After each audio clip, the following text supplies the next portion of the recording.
네, 안녕하세요. 모카 김한용입니다. 최근 들어서 뉴스를 보기 너무 무서워. 도로, 교통 이런 것에 막 너무 부정적인 내용들이 많이 나오고 있는데요. 그래도 기분 좋은 소식이 있어서 전해드립니다. 어떤 내용이냐면요. 횡단보도 사실 보행자의 것이다 이렇게 얘기하잖아요. 근데 횡단보도 건너려고 딱 하면 차들이 흉 와. 오이씨, 내가 지금 건너야 되는데 내 앞으로 가고 뒤로 가고 내가 그 사이를 막 건너야 돼. 눈치 보면서 눈치 게임을 해야 되죠. 야씨, 제가 오나 노나 뭐 이러면서 가야 되잖아요. 이게 현실. 그렇지만 의외로 운전자들 보니까 세울 준비는 되어 있었던 것 같아요. 횡단보도에서 이것만 하면 운전자들이 차를 딱 세운다, 이런 통계가 나왔다고 합니다. 이게 무슨 얘기인지 살펴보겠습니다.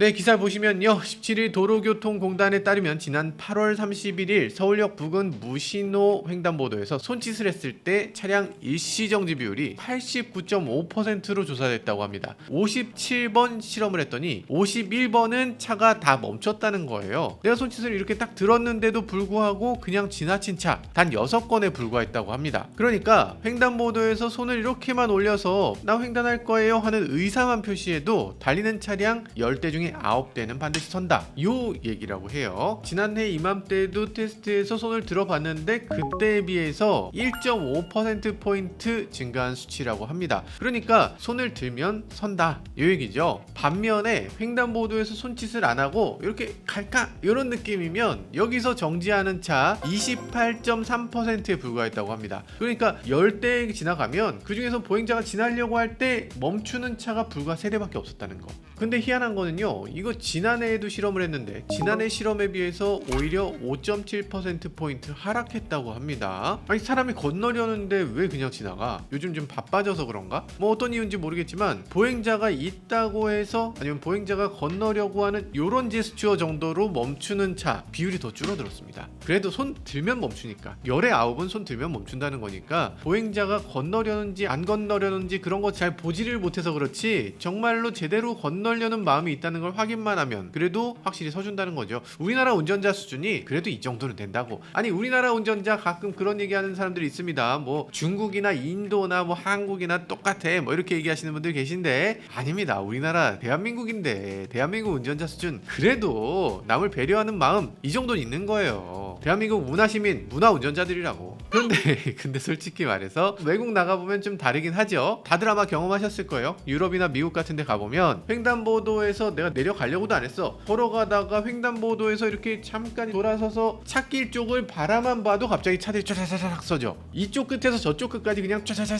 다 서요. 진짜로. 저는 차 사진 찍으려고 이렇게, 야 여기 도로 되게 예쁘다, 도로 사진 찍어야지 하고 여기 딱 섰는데 마침 횡단보도면 차들이 쫙쫙 서는 거죠. 건널 생각이 없었는데도 아, 이걸 어떡하지? 민망해서 그냥 건넌 적이 있어요. 요즘 해외 많이 나가시잖아요. 그래서 유럽이나 미국 갔다 오신 분들이 한국에 오면은 차들이 왜 이러냐, 아니 외국은 선진국이라서 저렇게 잘 되는데 한국은 교통 후진국이다, 이렇게 말씀하시는데 일부는 맞는 말씀인데, 근데 사실 한국은 그렇게 하기 쉽지 않죠. 사람이 많아도 너무 많아요. 아니, 인구가 뭐가 많다 그래 라고 생각하시는데 우리나라는 사실 그렇게 큰 나라는 아니죠. 서울은 인구 밀도가 킬로미터 제곱당 15,000명이에요. 독일 프랑크푸르트를 보면요, 킬로미터 제곱당 3,000명, 우리보다 무려 5배가 적은 겁니다. 서울이 어느 정도 밀도냐면 인도네시아 자카르타 이런 곳인데 자카르타보다 밀도 높고요, 수라트, 델리 이런 빠글빠글한 도시에 비해서도 밀도가 높습니다. 야, 이런 곳이 있을 수가 있나. 게다가 사실은 서울은 킬로미터 제곱당 15,000 이라고 하는데 사실은 이거 아니죠. 사실 이 서울 면적 전체로 보면 안 돼. 가운데 한강이 있잖아요. 한강처럼 이렇게 큰 강은 세계적으로 몇 없습니다. 한강 면적을 보면요, 82km 제곱이거든요. 그러니까 서울시 면적의 13.5%. 야, 이건 좀 너무 큰 거 아니야?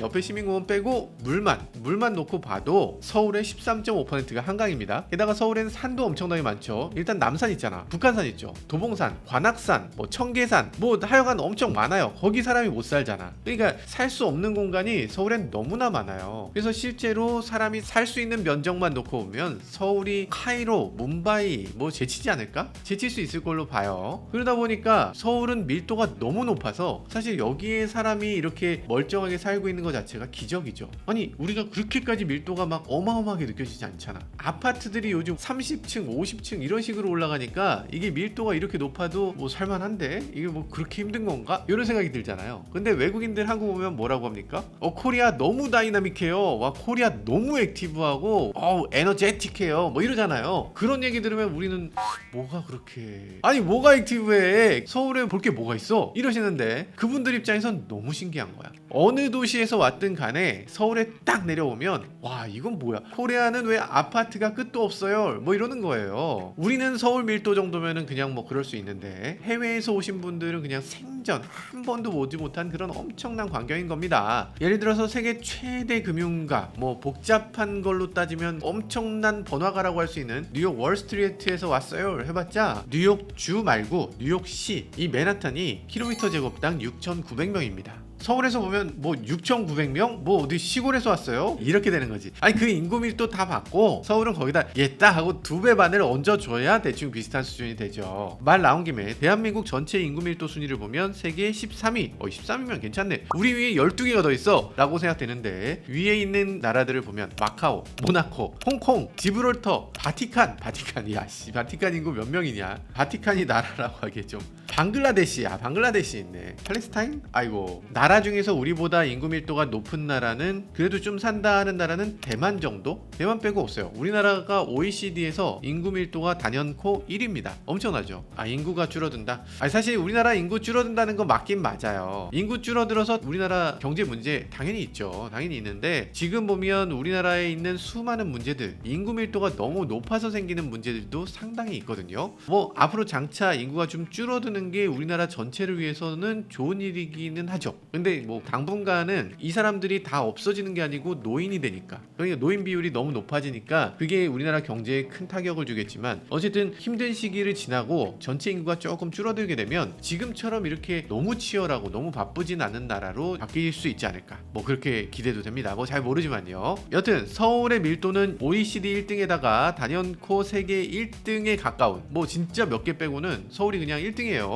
이 정도니까 다른 나라에서 세운 원칙들, 다른 나라의 문화들 이런 거 아무것도 안 통합니다. 예를 들면 미국이나 뭐 다른 나라 가보고서 야 미국에는 이런 시스템이 있는데 우리도 이래라 뭐 저래라 이렇게 하는 건 말이 안 되죠. 너네 뭐 인구 밀도 15,000짜리 도시 굴려봤어? 뭐 이런 거죠. 너네 나라에선 그게 맞을 수 있는데 서울에선 이게 맞아 이렇게 해야 되는 경우가 많죠. 그래서 우리나라에서 요즘 그런 거 있죠. 정책을 수립하시는 분들이 외국에서 뭔가 좀 보고 오셔서 횡단보도에서 보행자가 건너려고 하면 당연히 차가 멈춰야지, 당연히 정지해라 이렇게 얘기하는데, 그리고 보행자가 다 건너기 전에 차가 지나가면 무조건 처벌이다, 단속한다 그러는데 그게 가능한가? 미국의 뉴욕 월스트리트에 비해도 우리나라 보행자가 적어도 10배는 됩니다. 보행신호 없는 길에서 횡단보도 있으면 사람이 와요. 그래서 그거 기다리고 있으면 지나갔으면 여기 또 와요. 이렇게 계속 옵니다. 뭐 강남이나 이런 거 볼 필요도 없고 서울의 어지간한 도로에서 횡단보도에 사람이 없는 경우가 어딨어? 항상 있지. 법대로 한다면 신호등이 없는 횡단보도는 아예 건너갈 방법이 없어요. 그냥 자동차는 그 앞에 하루 종일 서 있어야 돼. 그게 서울입니다. 전 세계 어디에도 없는 도시예요. 서울은 서울에 맞는 규정을 만들어야지. 물론 그렇지만 그럼에도 문제는 있죠. 사실 강원도는 왜 안 되는데? 강원도는 써야지. 강원도는 인구 밀도가 킬로미터 제곱당 86입니다. 이 정도면 사람이 티끌만 보여도 서야지. 오 사람이다. 오 신기하네. 이러면서 서야 되는 거예요. 86명을 만약에 1km 제곱에 흩뿌려놨다. 그러면은 1km 제곱이면 한참이잖아요. 이론적으로는 내가 운전하고 1km를 가는 동안에 보이는 사람이 한 5명?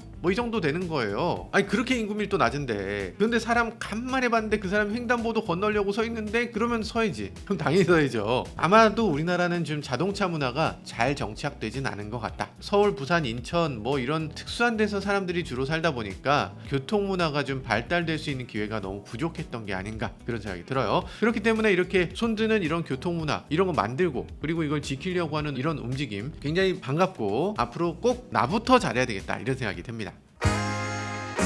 자, 아시겠지만 도로교통공단이 횡단보도 손짓이라는 캠페인을 시작한 거 지난해 하반기부터입니다. 그거 왜 시작했겠어요? 그때 도로교통법이 갑자기 개정됐기 때문이죠. 왜냐면 보행자 보호 의무를 강화했기 때문이에요. 보행자 보호 의무를 어떤 식으로 강화했냐? 보행자가 횡단보도를 건널 때 차가 멈추는 게 아니라 횡단보도를 건너려고 할 때 차가 멈추라는 그런 의무를 부여했죠. 근데 건너려고 할 때를 어떻게 알아? 그거 어떻게 합니까? 그래서 캠페인은 건너려고 할 때 손을 들어라. 손을 들면 확실히 건너려는 의사가 있다는 걸 보여준 거다. 그때는 반드시 멈춰라 라는 의지에서 이런 캠페인을 시작한 거예요. 그러면 이런 분들도 계세요. 아니 이게 내 보행자의 권리인데 내가 왜 이걸 손을 들어야 돼? 내가 뭐 애들이야? 이렇게 내가 해야 돼? 알아서 지가 서야지. 보행자가 우선이지 차가 우선이야? 그러다 보니까 뭐 이런 분도 계십니다. 차가 막 오는데 나 보행자인데 내가 가는데 칠래? 이러면서 괜히 더 가시는 분들도 계세요. 사실 저도 그랬던 것 같기도 하고요. 칠 거야? 치든가 뭐 이런 식. 맞아요, 맞는데 그래서 만약에 진짜로 사고 나면 뭐해? 저 사람 잘못이니까 이거 사고 나서 저 사람을 피해 보게 하겠다 라고 하지만 망가지는 건 내 몸이고 내 몸이 다치잖아요. 그러니까 사고 나서 아무리 저 사람을 무슨 감옥에 집어넣든 무슨 짓을 하든 나 죽었는데? 나 다쳤는데? 그거 아무 소용 없잖아요. 어쨌든 이 도로라는 건 누군가를 처벌하고 네가 옳고 내가 옳고 요걸 따지고자 하는 게 아니라 어떻게 하면 소통이 더 잘 될 수 있고 어떻게 하면 이 공공의 장소를 함께 잘 이용할 수 있을까? 이것 때문에 도로교통법이라는 걸 만드는 거거든요. 그래서 통계 결과를 보면 그렇습니다. 운전자는 정말로 안 비켜주려고 안 비켜주는 게 아니라는 거죠. 정말로 몰라서 그런 거니까 한번 손 드는 거 이거 그렇게 어려운 것도 아니잖아요. 한번 손 들고 지나가시면 운전자를 위해서나 여러분들의 안전을 위해서도 꼭 필요한 일이라는 생각이 듭니다. 말씀드렸다시피 우리나라는 워낙 특수한 환경이잖아요. 이 안전한 도로 만들기 보행자로서도 더 열심히 참여해서 안전에 동참해야만 우리 모두 안전한 사회를 만들 수 있을 겁니다. 손 앞으로 맨날 들 거죠? 초등학교 때 배우는 거 아니야? 초등학교 때는 이렇게 하는 걸 배우는 거지. 이건 아니고 그냥 이 정도만 해도 됩니다. 이 정도. 서로 고마웠다는 표시도 되잖아요. 썼어? 고마워. 땡큐. 그거 알고 계세요? 미국이나 유럽에서 자동차가 서는 것만 우리는 알고 있잖아요. 근데 미국이나 유럽에서 차를 세워보면 거의 대부분 손을 한 번씩 듭니다. 정말로 보행자들이 손을 들어요. 자동차만 볼 게 아니고 보행자가 또 어떻게 건너는지 이런 것들도 같이 봐야 돼요. 지금까지 저는 모카 김한용이었습니다. 감사합니다.